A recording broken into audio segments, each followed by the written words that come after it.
yung kanyang application. Uh, How can you process the application, Mr. Chair, if you are providing another requisite which is not even written in the law? You are imagining something that is not within the law. You are Department of Justice. Ito yung sinasabi ko sa inyo. You're supposed to be the chief. Pwede ho bang magdagdag, Your Honor? Papanat ka pa. Hihirit ka pa. Naku po, delicate. Kung ako sa inyo, eto, may payo lang ako sa inyo, ha? Hindi, alam ko, naiipit lang kasi kayo. Naiipit kayo kasi sa mga desisyon nung nakaraan eh, 'di ba? Naiipit kayo. Kaya sana ang sagot na lang nyo, yes sir. Panis na ho itong issue na to. Panis na ho ito. Wala na ho ito, hindi ko maintindihan bakit ba kinakarga ng media eh. Oh, panis na to eh. Halatang diversion to eh. Balik natin kay Martin. Hoy! Tsaka kay Marcos. Putang ina nyo mga media. Ito na naman na kayo eh. Dinadivert nyo na naman eh.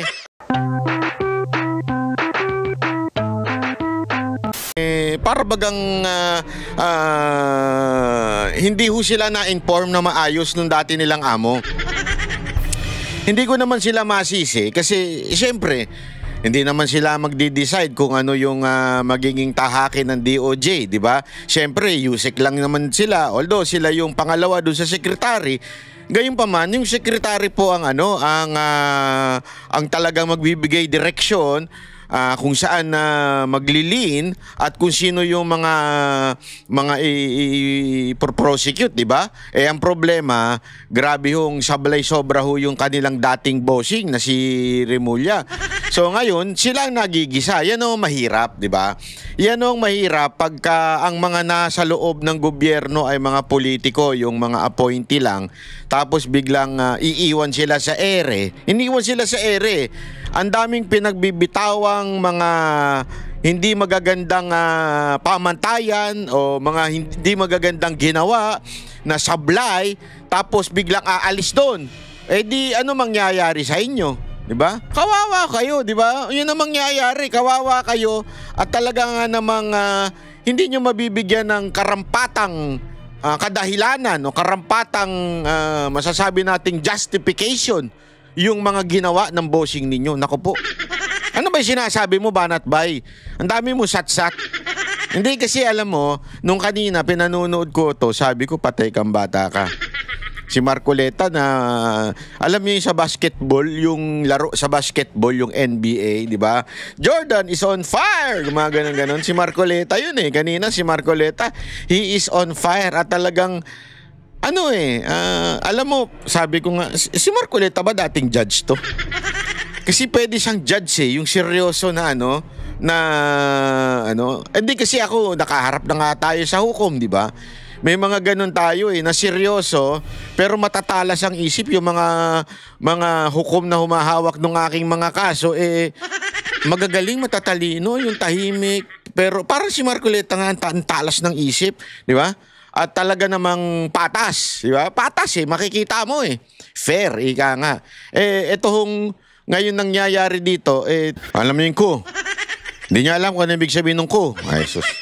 Kupal. Oh, nagkaroon ng kupal. Napalitan tuloy si Chis Escudero. Nakikita ninyo yung timing kasi nagsalita si Diskaya na si Zaldico at saka si Romualdez ang pinatutunguhan ng pera. Agad-agad pinalitan na si Chis Escudero. Oh, may kupal, di ba? Yun ang totoo. Gago!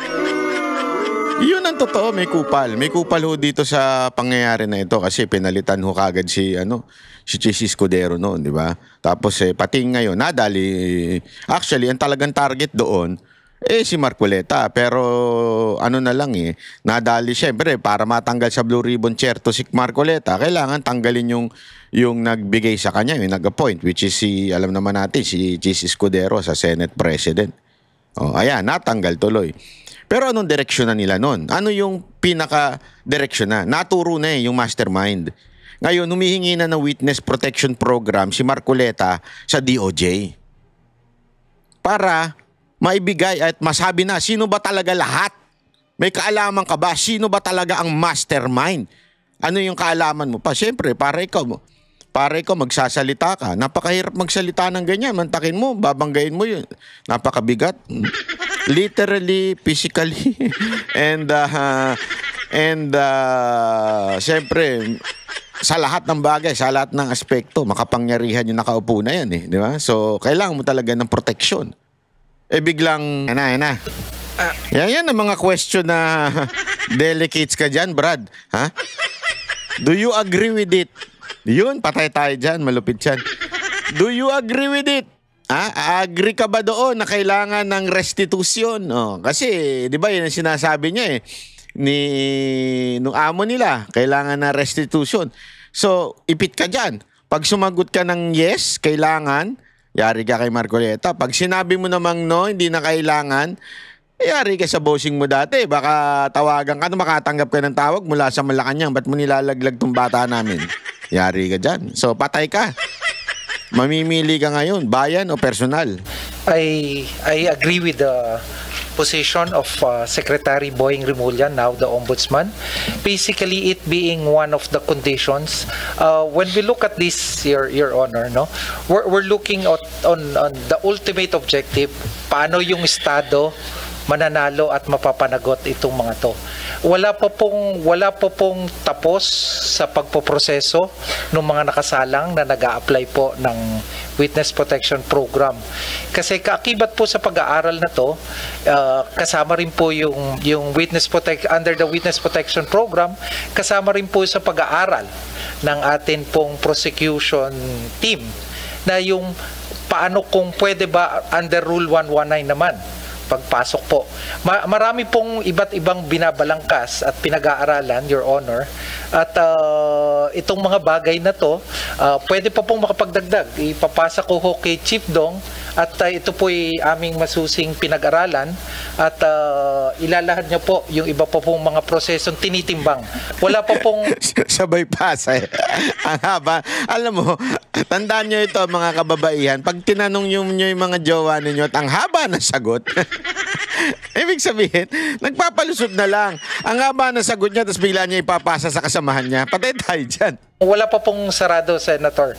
Lahat po ay tinitimbang pa. If with the permission of the Senator. Hindi, ang ibig kong sabihin, kung ipipilit na merong restitution kahit wala sa batas, so how can you process the application, for example, of the applicant? Kasi, kapag tinignan mo yung I think the applicable section is section 10. Basahin mo yun, wala namang restitution. So, kung ipipilit natin that somebody should first restitute, doon pa lamang sa title ng batas, Secretary, it is all for the benefit, interest, and protection of the witness. To burden him or her with additional requirement which is not in the law. Hindi ko ba intindihan? How can you agree with that? Your Honor, ang tinitingnan po dito ay yung pangkalahatan. No, I'm talking about the WPP. Si Kuya magpapalusot pa Ang tinitingnan natin dito yung pangkalahatang benepisyo. Parang pangkalahatang yari siya kay Marcoleta. Anong pangkalahatan? Tinatanong kita, ito tanong. Sagutin mo to. Anong pangkalahatan? Papalusot pa kasi si Kuya Yari ka dyan talaga kay Marcoleta. Huwag ka nang magpalusot. Opo. At what pangkalahatan ang sinasabi ninyo? Ang kailangan po kasi sa dulo nito, manalo po yung Estado laban po. Kaya nga, but before you do that, opo, you have to proceed with the process. Yes, opo. So, paano siya mapaprocess? Kung ipipilit po na mag-restitute muna, for example, ano i-restitute niya? How much? Sino magkukompute? How can it be done? Sino ang magsasabi na ganito ang dapat niyang i-restitute? Meron na bang Meron na bang pronouncement? We are in the process of asking their help to identify yung mastermind. Opo. It cannot be done easily. Kaya nga natin ginamit ang batas na to help the state. Ngayon, kung kayo po pala ay mag-prescribe ng isa pang requirement which is not in the law, I cannot believe this. Ito yung dilemma namin eh. Kaya nung pinipilit niya,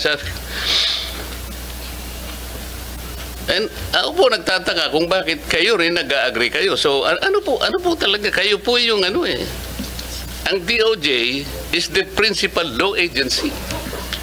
If the principal law agency of this government will not even understand the basic requirements of the law para lamang magkaroon ng nag-a-apply pa lang yung tao po eh. Imagine, hindi man natin masasabi kung ultimately magko-qualify siya eh. Or even if he qualifies as a state witness, kung hindi niya naman nagagampanan ang tungkulin niya under the program, pwede mo rin siyang alisin eh. So, the point, Mr. Chair, is they cannot even begin to be processed under the law kasi naglalagay po kayo ng requirement which has not been included by law. Sino yung mag-explain ulit? Sabi? Ayan na. May I be educated? Ano yan? Kola friend ah. Yes, Mr. Chairman. I just wanted to make an attempt to reconcile. Ayan na. Ito mas mukhang mas mukhang matalino ito, mas mukhang magaling ito eh. At ito na sabi nga ni Marcoleta, educate me. Tingnan nga natin The debate on this matter. There's actually no inconsistency. First, it is correct that under Section 10, the law provides for the qualifications for a person to be qualified as a state witness. Nandun po yung materiality at absolute necessity ng testimony ng tao at corroborated po to on its material points by other witnesses, and that he is not the most guilty. Okay. Now, under Section 5, which refers to the memorandum of agreement that has to be executed between the DOJ and the potential state witness, nakalagay din po dyan yung necessary matters that should bind the agreement dito po sa Witness Protection Program. And under Section 5, letter D, nakalagay din po dyan kung ano po yung legal obligations and civil judgments or civil aspect of the case against him. Ang ibig lang pong sabihin niyan, kakausapin naman po siya, maaari pong i-process yung application niya, but under the first statement under Section 5, what specific provision under that law? Section, under that provision? Section 5 po says ano nga, basahin mo. Basahin mo, wag kang quote yayarin ka ni Marcoleta. Hindi pwede yung gayon dyan. Oh, hindi, alam mo, eto si Marcoleta talaga medyo nakakatakot ito maging guro. Di ba? Hindi ka lulusot dito eh. Ano kaya ito? Magaling kaya ito sa nung panahon niya ng high school niya sa debate. Nasa debate team kaya ito? Kasi hindi siya basta-basta tumatanggap eh. Hindi porket sinabi mo, tatanggapin niya. Protection under this act, he shall first execute a memorandum of agreement which shall set forth his responsibilities, including the following. So kasama po dun sa mga obligations. Ano nga? Ito po, to comply with legal obligations and civil judgments. So dun sa civil judgments po, this refers po to the civil obligation pertaining to the crime. Civil judgment? No. We are saying legal obligations. Ang basis po ng legal obligations. The basis of legal obligation is the law itself. Is the law itself. Which walang includes, nakalagay na restitution. Bakit mo ikokot yung memorandum? Which includes po other provisions of law, including the Civil Code on unjust enrichment. Kasama po yan. Every law should be read consistent and harmonious. Tinuturoan niya na. In every law, dapat ko kasama yan. Nakot yari ka dyan. Hindi, ako tawan-tawa ako nung pinanunod ko ito. Sabi ko, patay kang bata ka. Hindi pwede yung ganyan eh. Yung kay Marcoleta, yung tuturuan mo siya, tapos mas kabisado naman niya. Naku po, mahirap. Paano mo nga i-apply yun, even the civil code? How can you apply? Paano, ano yung i-restitute niya? Alam mo, magkakatalo lang tayo rito eh.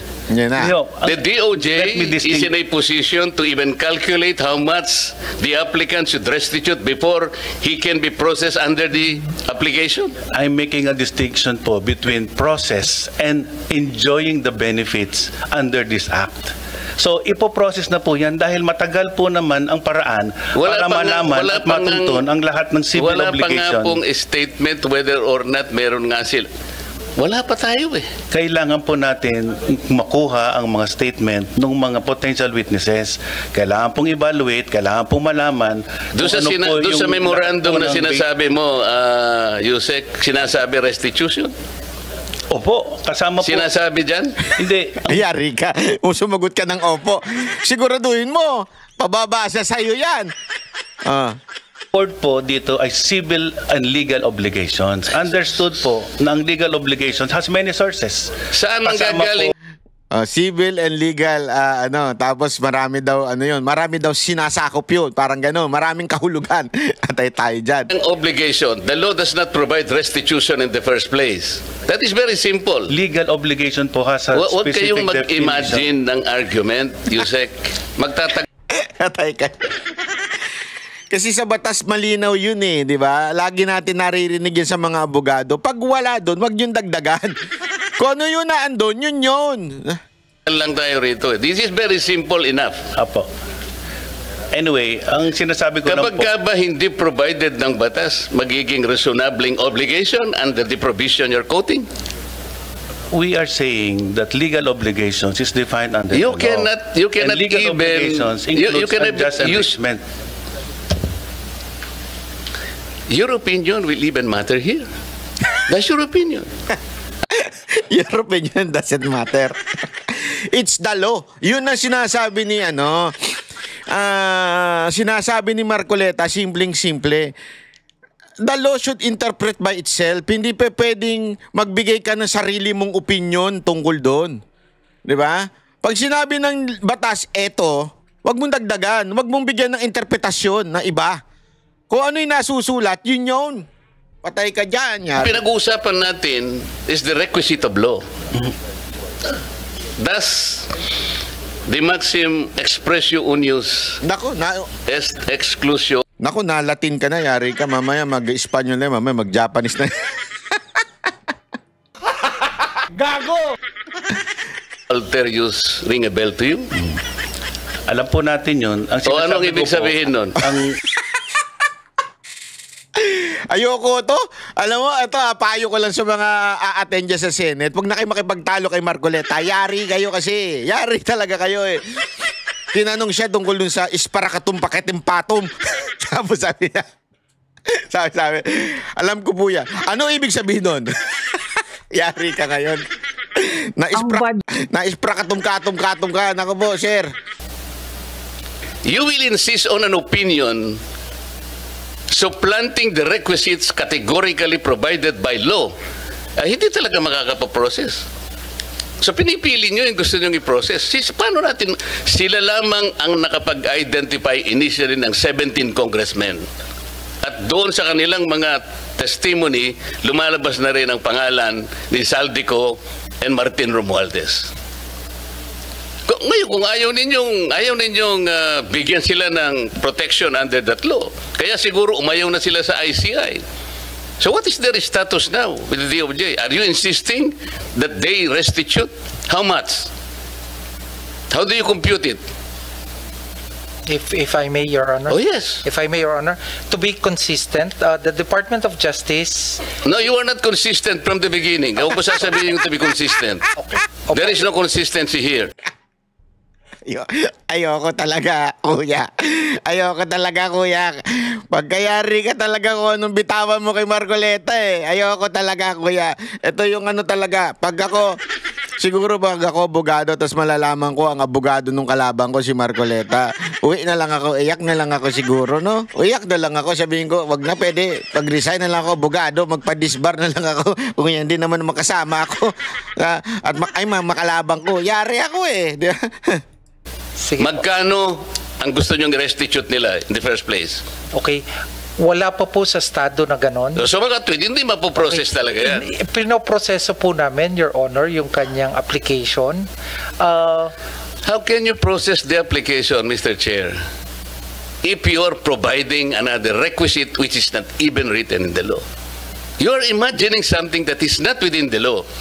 You are Department of Justice. Ito yung sinasabi ko sa inyo eh. You're supposed to be the chief. Pwede ho bang magdagdag, Your Honor? Papanat ka pa. Hihirit ka pa. Naku po, delicate. Kung ako sa inyo, eto, may payo lang ako sa inyo, ha. Hindi alam ko naiipit lang kasi kayo. Naiipit kayo kasi sa mga desisyon nung nakaraan eh, 'di ba? Naiipit kayo. Kaya sana ang sagot na lang nyo, yes sir. Yes, Your Honor. Ganun na lang. Yes, Your Honor. You're correct, Your Honor. Tapos hayaan nyo na lang magpaliwanag yung gumawa niya kasi wala na kayo magagawa eh. Hindi, sabi ko nga sa inyo, I'm not mocking these people na taga DOJ Talagang wala silang kasi they are answering for something na hindi naman silang nagdesisyon. No choice sila but to answer. Yeah, kaya wag na lang kayo makipag-argue. Na lang kayo, parang oo na lang kayo ng oo dapat. Kasi tama nga tama talaga yung sinasabi ni Marcoleta Napakatalino nito ni Marcoleta Wag nyo nang dagdagan yung batas. Mamaya meron pa yan, first pa lang yan, part 1 pa lang yan. Halimbawa po, sa pagitan po ng pagpapalitan ng statement mula sa witness, sinabi ng isang witness, 'di ba? Kasama ako sa sindikatong ito. 'Di ba? At dahil sa kumita ako dito sa pagsali ko sa sindikatong ito, kumita ako ng 10 milyon. Kuwasa ho ba naman hindi pa kukuhanin ng DOJ bago siya matanggap sa Witness Protection Program? Mga practical na aspeto lang po, Your Honor. So ano nga sinabi sa inyo ng mga diskaya? Na-determine ninyo kung magkano ang kinita nila? Diba? Kaya po, Your Honor... Nakuha nyo na ba? Did they admit to you na sila ay nangulimbat ng ganito karaming pera? I have to explain myself. Hindi ko dinidepensa ng mga taong yon. Malinaw. Ginawa ko lamang yon doon sa nalalaman ko na ma-identify natin ang pinaka-mastermind dito. Yun lang, wala nang iba. Kung gusto nyong ang ma-identify, puro butete at saka sapsap. Butete. Sino mga butete? Yung mga congressman at saka yung taga-DPWH at saka yung contractor. Tama nga naman Malinaw yan Sinasabi ni Marcoleta, hindi yung sinasabi protektahan natin si Diskaya. Hindi. Protektahan natin ngayon, gawin nating state witness not because gusto natin iligtas si Diskaya. Kung hindi para ilaglag niya pa kung sino pa yung kilala niya na nabibigyan. Alamin natin, bakit ba nung umabot na kay Romualdez biglang napraning na kayo nag-panic mode? Bakit? Pupunta na kay Marcos.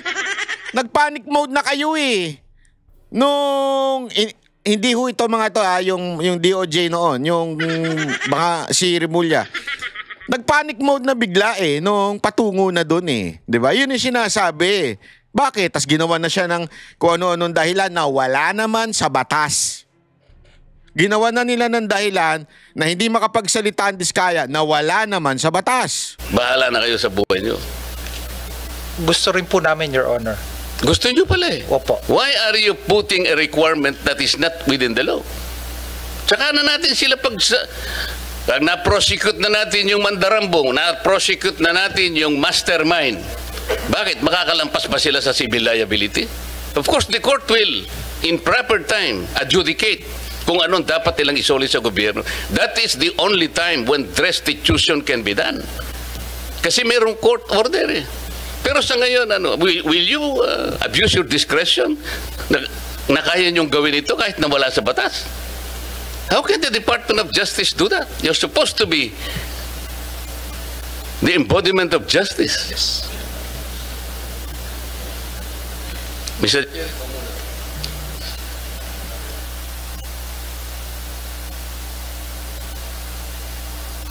Thank you, Senator Marcoleta, and would like to implore on the Department of Justice to reflect on the exchange between Senator Marcoleta and of course the members of the Department of Justice. Is something that the Department of Justice, the department might study carefully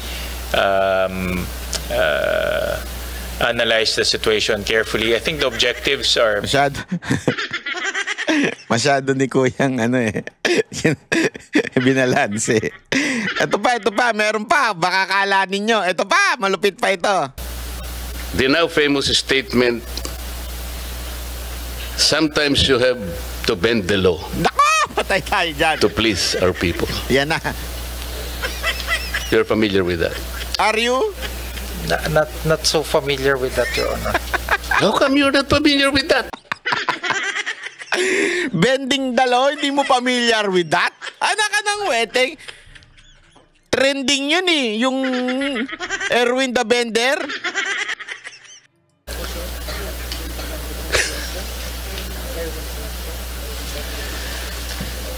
May I refresh your memory? Yes, thank you, Your Honor. We were talking about, this issue of restitution and blah, blah, blah. Hanggang dumating yung isang point where one of us made a suggestion. Sometimes we have to bend the law Yan na. in order to please the people. And he asked the former Secretary of Justice for affirmation. Am I correct, Mr. Secretary? And the Secretary said, yes, sir. You agree with the affirmation of the Secretary of Justice? I do not agree. Thank you.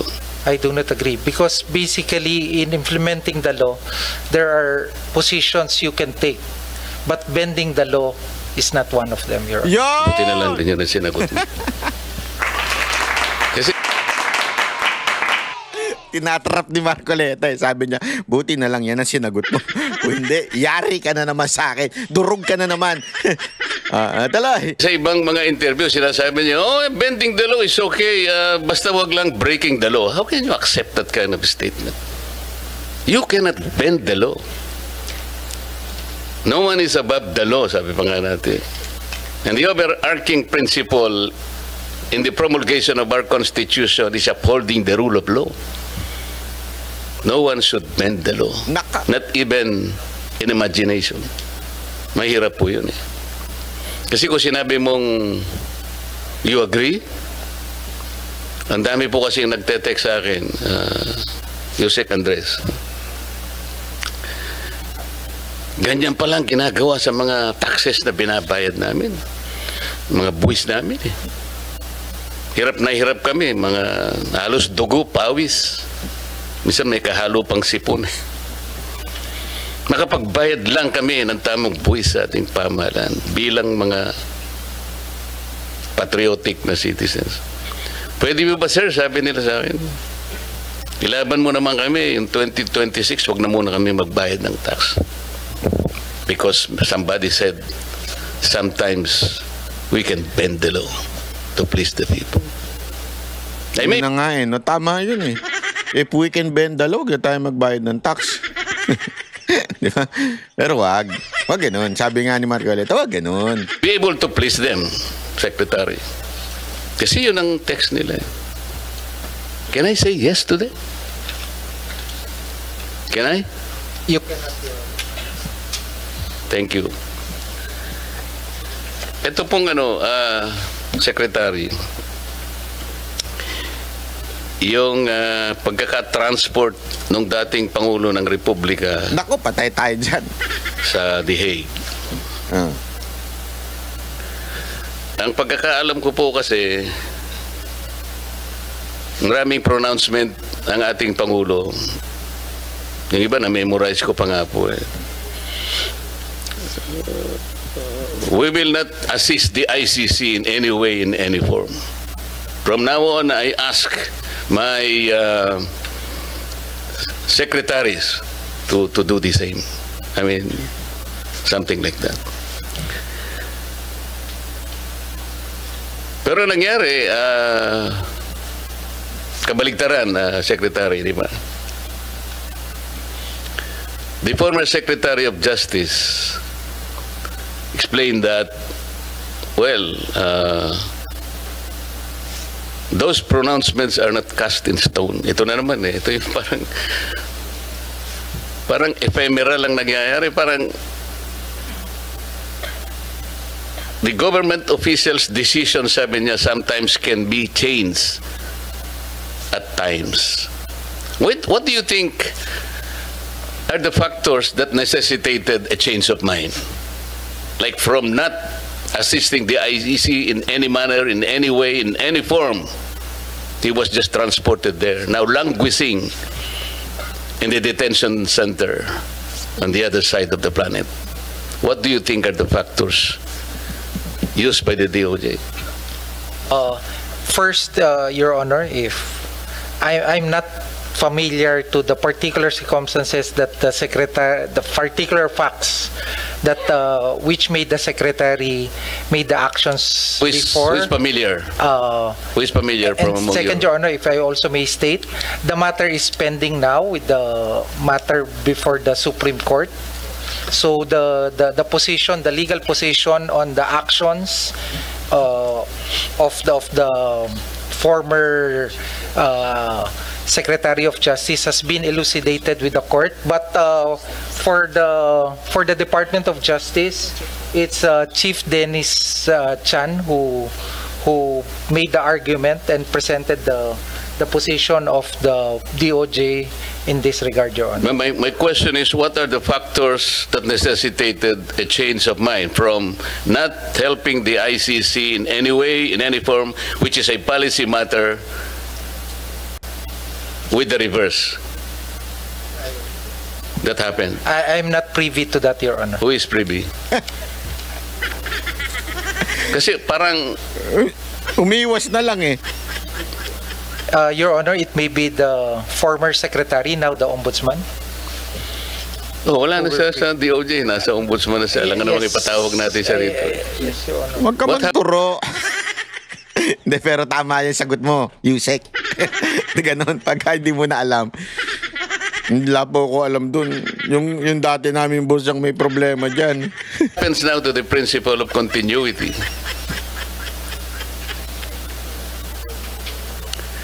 Well, people might say and suspect that, even policy matters can be changed by mere whims or caprices, which are not probably based on sound legal basis. You are familiar with Republic Act 9851. Naku, patay kang bata ka. This is our Philippine Act on Crimes Against International Humanitarian Law, Genocide, and other crimes against humanity. Not so familiar with that. 98. Yan, ganyan ang sagot. Huwag ka magmamagaling. Siguradong paparecite sa'yo yan. Yun na, ganun lang yan Senator eh. Marcoleta, for those Aminin nyo na lang. Ay, aminin nyo na lang. Ganun lang yun. Oh, wag nyo na kasi kayong wag na kayo magpalusot. Mahihirapan talaga kayo kay Marcoleta pag magpapalusot kayo, Brad eh. Mayayari kayo dyan eh. Kasi, again, ulitin natin hindi natin sinisisi ito mga to kasi wala naman utang kinaugnayan sila kasi desisyon naman ni Marcos yun tsaka ni Remulla eh. Ito mga to nagtatrabaho lang. Kawawa nga sila eh. Di ba? Kawawa nga sila eh, mga kababayan eh. Kasi sila ngayon nang nayayari, di ba? Na nagaganyan ngayon. Dahil nga, kasi patay tayo dyan. Yung mga, yung mga bossing nyo dati, medyo sablay talaga. Kawawa naman. Anyway, we understand. That's life, di ba? Ganyan, iniwan kayo sa ere. Di kawawa kayo. Ayun yun eh, kawawa kayo. Basta ngayon, tingnan man natin ito kasi may merong sinabi si Bongo bumanat kay Trillanes dahil ito si Trillanes dinimanda na naman to si paulit-ulit na ito pangalawa. Ulit na lang to, ni-revive na lang niya ito Nag-iingay na naman tong Trillanes na ito kasi malapit na ang 2028. Alam mo naman, laging talo sa kampanya yan Talo lagi yan sa eleksyon ito. Duterte, kaya hindi niya pwedeng ipagkaila na hindi na impluwensyahan ito. Tapos, nung senador Duterte na naman, Bongo, ganun din. Duterte kahit na senador naman. siya pa rin ang nag-act as the alter ego of Duterte's Duterte na talagang siya pa rin yung naman. special assistant. Kaya ito ay maliwanag na violation sa ating batas. Duterte At na naman. kaya natin siya nakasuhan. Yun po. Sir, ano po yung ebidensya natin? Ang ebidensya po dito ay mga kontrata mismo galing sa DPWH. Ito po ay nakuha ko nung ako po ay senador pa. Tapos dinagdagan namin nung iba pang mga dokumento nung natapos na ako sa pagkasenador. Bawal po ito, 'di ba? Hindi mo pwedeng bigyan ng kontrata yung tatay at kapatid mo. Ang nakalagay sa ating batas, up to 4th degree of consanguinity and affinity. Pero ito, first degree ito. Tatay ito at kapatid. At hindi pwede niyang hindi niya pwedeng sabihin na hindi niya mapipiling kamag-anak niya. Kasi hindi ito basta-basta kamag-anak. Kapatid at tatay ito. Tapos halos 200 contracts ito. Sa City Hall ng Davao hanggang sa nung sila ay presidente na. O yun. So bukod pa ron, itong CLTG at saka Alfrego Builders na construction companies nung tatay at kapatid ni Bongo, undercapitalized ito. Hindi sila pwedeng magkaroon ng mga proyekto ng mga daang-daang milyon. So ang ginawa nila, nagsisircumvent sila ng ating batas by having joint ventures with yung may mga AAA licenses. Okay? So bukod nga doon sa undercapitalized, sila rin ay may B license lang nung mga panahon na yon. At Alam mo, ito kasi yan. Ito kasi si Trillanes, para kasi ano ito eh. Ang gusto niya, wala pa sa public service si Senator Bongo. Nagninegosyo na yung pamilya. At matino naman yung pamilya, maraming construction na ginagawa. Kaya nga ho, nakilala una yung tatay, di ba, ni Pangulong Duterte. Ngayon, itong anak, nagtrabaho kay Pangulong Duterte. Ang gusto niya, itigil. Nagtatrabaho naman na maayos yung pamilya. Bakit mo naman ititigil yun dahil lang yung isa mong anak ay napasok na sa opisina ni Duterte, ni Pangulong Duterte, bilang SAP noon, bilang assistant din nung panahon na mayor siya. Di ba? Sana kung merong dinefine ba ni Trillanes na merong discrepancy sa papel, may discrepancy ba, meron bang ghost project, meron bang hindi nagawa? Wala naman.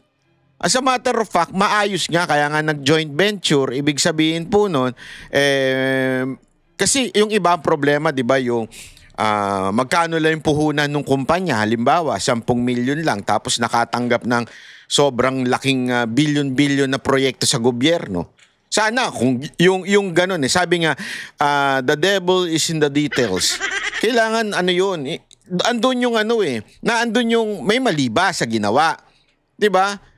Porket merong proyekto kung saan man. At hindi ho Davao City ho ito Davao, alam ko Davao Oriental po ito. At doon sa sa Mindanao po yung ibang mga negosyo, malayo ho sa kanila. Tapos, kasi alam nyo, eto nga si Trillanes, nag-iingay na naman po ito kasi malapit na ho eleksyon. Suhan ay ang mga... Alam mo, baka kasi nag-iipon na naman ho etong si Trillanes Hindi ko alam kung ganyan Trillanes, magkano ba? Hindi, ako nagtatanong lang sa'yo, magkano ba bayad para manira?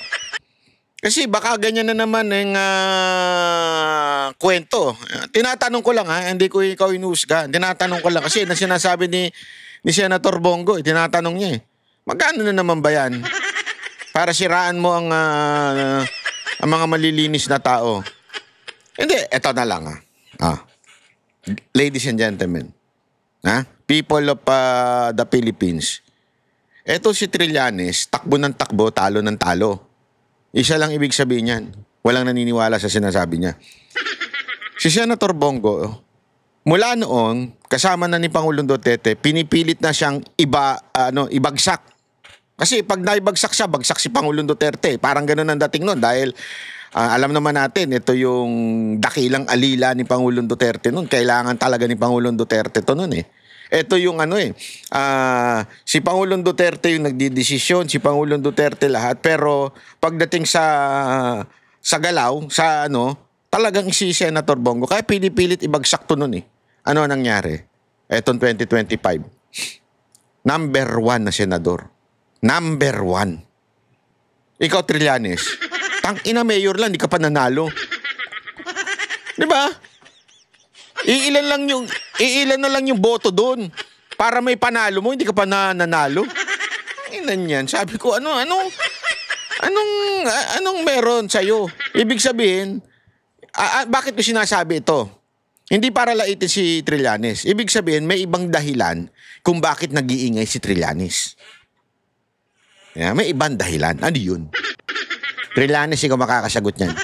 Ano yung dahilan na yun? May kasunduan ka ba sa ibang tao? Kasunduan? Ewan ko. Financials, kasi sila po yung totoong mga nagnakaw. Hindi po ako magnanakaw. Hindi po ako kontraktor. Senador po ako na nagsiservisyo lang po sa ating mga kababayang Pilipino. At may delikadesa po ako. Yung prinsipyo ko po sa buhay, yan lang po ang pwede kong pangalagaan sa ngayon. Pangalan ko po at hindi ko sasayangin yan. Kesa sayangin natin dito sa walang kwentang paninira, tatrabaho na lang po ako. Serbisyo, pagmamalasakit at sipag po ang pwede kong ialay sa ating mga kababayang Pilipino. Tingnan nyo lang po, kung hindi ba recycled ito, rehash. 2018, September of 2018, bago yung halalan, no? Bago pa ako nag-file, unang tumakbo bilang senador. Nag-ingay na siya noon, siniraan na niya ako. Siya pang senador noon, no? Ako hindi pa, kandidato pa lang. Same issue. Nung 2021, akala naman niya natatakbo ako. Same issue. July of 2021. Last year. Grabe, no? Recycle. Nung ako po'y patakbo muli for re-election. July 6 of 2024. Same issue. The same. Yung suot niya, ngayon, araw na ito. Yung din na suot niya. July 2024, last year po ito. Yung suot niyang polo, pareho pa rin ng kulay ng suot niya ngayon. Rehash pa rin, pati polo niya, rehash pa rin. Ginamit muli. Yun pa rin ang ginamit niyang paninira sa akin. Para siya ang pumuti. Nagpolo na nga siya ng puti para pumuti kunwari. Pero yung kanyang hangarin ay napaka dumi. Alam nyo, nung ako po ay nag-obserba ng delikadesa sa buhay ko, baka pamilya niya po hindi. Nabalitaan tayo noon, mismo yung tatay niya naging dealer po sa GHQ ng Nako po, dealer. Na-dealer ng ano yan? At nabalitaan nga natin na kakasino rin. At may mga ghost rin na yun ang nabalitaan ko noon. So, sana naman tingnan mo ng mabuti kung sino yung walang delikadesa sa atin. Bakit na nililihis ni Trillanes sa mga 2017 projects? Umabot na siya ng 2007. Sino bang mag-aakalang maging presidente si Pangulong Duterte? 2007, gawin mong issue. Kung negosyante yung pamilya ko noon, mapigilan ko ba silang magnegosyo? Wala pa ako sa mundong ito. 70s pa lang may negosyo na po pamilya ko. Lahat tayo may kamag-anak na negosyante. 1993, may negosyo sila. Wala pa po ako kay Mayor Rodrigo Duterte noon, may negosyo na sila. Pero noong 1998, at isa po sa aking naging kondisyon, nung nagtrabaho po ako kay Mayor Duterte, sabi ko, pag pumasok po ng City Hall, yung kamag-anak ko, I will resign. Ayaw ko po magnegosyo sila sa City Hall dahil I observe delikadesa at ayaw ko po ng conflict of interest. Nung naging presidente siya, 2016, dala-dala ko po ito. Hindi po sila nakakapasok ng Malacanang. Hindi po ako pumapayag. Nakialam ba ako sa negosyo nila? Hindi. Nakinabang ba ako? Hindi. At binigyan ko ba sila ng pabor for government contracts? Hindi po. Because I observe delikadesa at hindi po sila nakakalapit sa akin, hindi ko naman po mapili ang kamag-anak ko. Lahat dinadamay na nga ngayon. Baka sa susunod, lolo ko na idamay nila. Feeling ko, Senator Bongo, pati yung aso mo, dadamay. Magagalit siya. Alam mo naman si Trillanes eh. Itsura niya parang ganun eh. Galit sa aso yun. Anyway, mga kababayan, ayan po ang video na kung saan kita naman. Kasi, panis na ho itong issue na to? Panis na ho ito? Wala na ho ito. Hindi ko maintindihan. Bakit ba kinakarga ng media eh? Oh, panis na to eh. Halatang diversion to eh. Balik natin kay Martin. Hoy! Tsaka kay Marcos. Putangin na yung mga media. Ito na naman na kayo eh. Dinadivert nyo na naman eh. Halatang halata naman kayo eh. Balik tayo doon. Balik tayo kay Martin tsaka kay Marcos. Wag dyan. Kayo naman eh.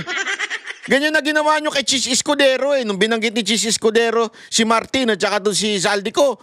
Hala, kuro kaso na. Kay Magalong, ganun din. Hala, kay Chavit Singson, ganun din. Ito naman kay Bongo, ganun din. Basta talaga sinabing si Martin Romualdez, yari ka talaga eh.